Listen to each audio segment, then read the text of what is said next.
Welcome to a new video about number one reason why the clients are ghosting you.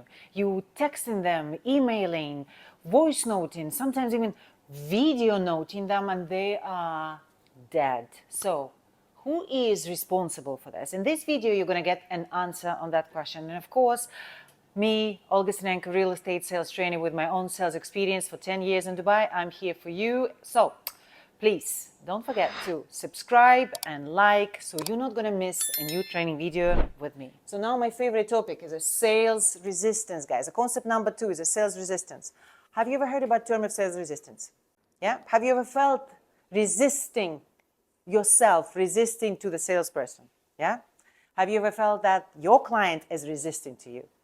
Yeah? So you're trying to, and he's just, okay, that's a part of the human behavioral psychology, right? And what does that mean? Sales resistance. It means that we activate in a fight or flight mode in our nervous system when we feel that our life is at threat. When we're talking about the life as a threat, now we're talking about the actual ability to make our own decision potentially might be taken away. That someone is deciding for us. Yeah? And guys, I'm coming back to the example that I already did with your mother, lovely wife or husband or friend who is telling you that this is a good thing to do. You still feel resistance. The best example that I'm always giving is you're walking into the mall, thinking about going into whatever H&M shop, not H&M, let's put it there, Massimo Dutti or Chanel. I don't know which shops are you attending. But when you walk into Chanel, what the salesperson is asking you, coming to you like, shopping assistant, what he's doing, what he's asking. How can I help? Right? What you're usually answering? Guys, do we have like a special class in school when we taught how you talk to the salespeople who are approaching you? Fight or flight. I feel that they want to sell. It's nothing against the salesperson. And I might be even looking for something, and now I'm upset that I actually kick out the salesperson. I have to go and discover, do they have the pants of my size or something like that, right? So how, and again, it's not about the client, it's about the salesperson. So how the salesperson in the shop could act differently for us to respond in a different way. This is what the pattern interrupt is. Yeah, have you ever heard about pattern interrupt? So we have a certain pattern of responding, everyone has. So if you know that there is a pattern, you can interrupt that. Yeah, what you can ask instead of being a salesperson, what you can ask instead of how can I help you? Let's become creative. We're gonna get back to the video in a moment. I just want to Oh, are you with me? I want to focus your attention. I created a course specifically for those who still yet not on 100% with their cold calling skills or closing skills over the phone. This course is for you to change forever the way you sound and the way you like being on the phone, right? Because a lot of agents are telling me, oh, I'm so good in a face-to-face meeting. But when it comes to a phone or even a Zoom, I'm just kind of freeze. I don't know what to say. So that's going to unfreeze you and shift you to the next level of income. So the link to the course in the description of this video. The way I'm doing this, or the way kind of you can do that, is to flip. It's like, hi, I know you're just looking. If things change, I'm just going to be down there with my new collection. Oh, by the way, do you know what you're looking for? So now I'm engaging with him. So the thing that I did, I know you're just looking. I removed the sales resistance. I created a safe space for him. He feels immediately, again, this is all of the behavior psychology stuff. He feels immediately that I'm not going to persuade him, right? I'm not going to push. So he's more open. The reason the clients are not telling you the truth is because they're protecting themselves from the pushy salespeople. And if you sound like a pushy salesperson, this is what you get.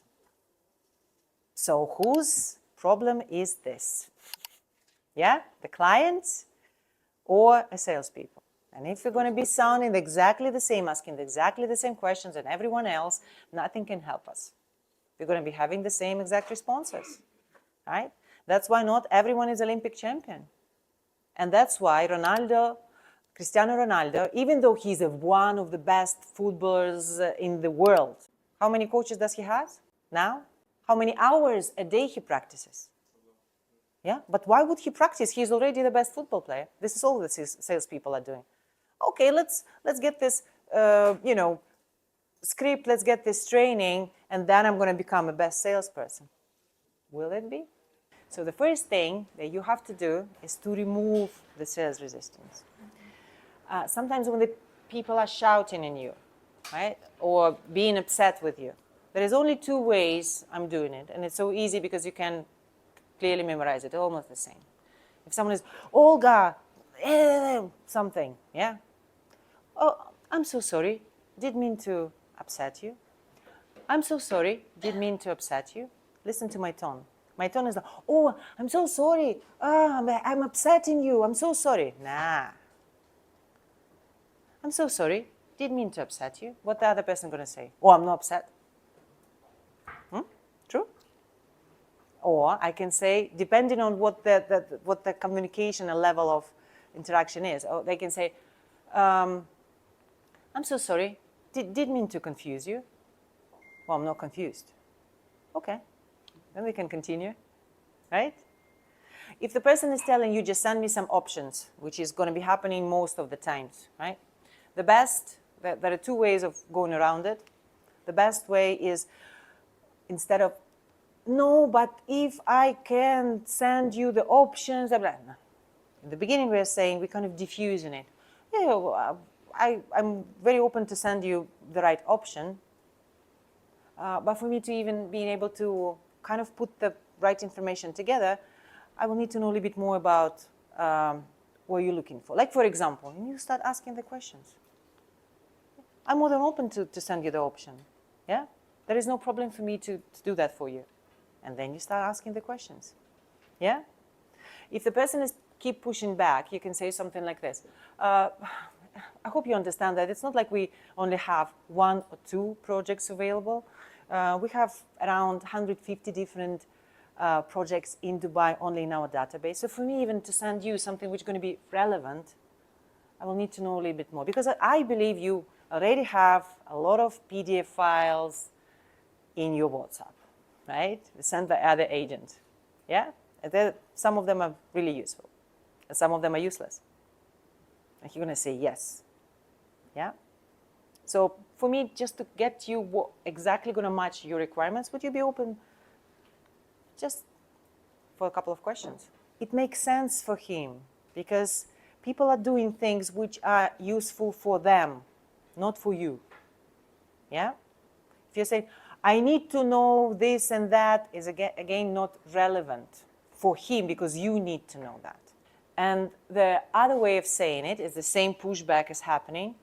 You can say, look, it's not like me trying to sell you something. You see what I'm doing? Flip. Again, the same way as I did. I know you're just looking. It's not like me trying to sell you something.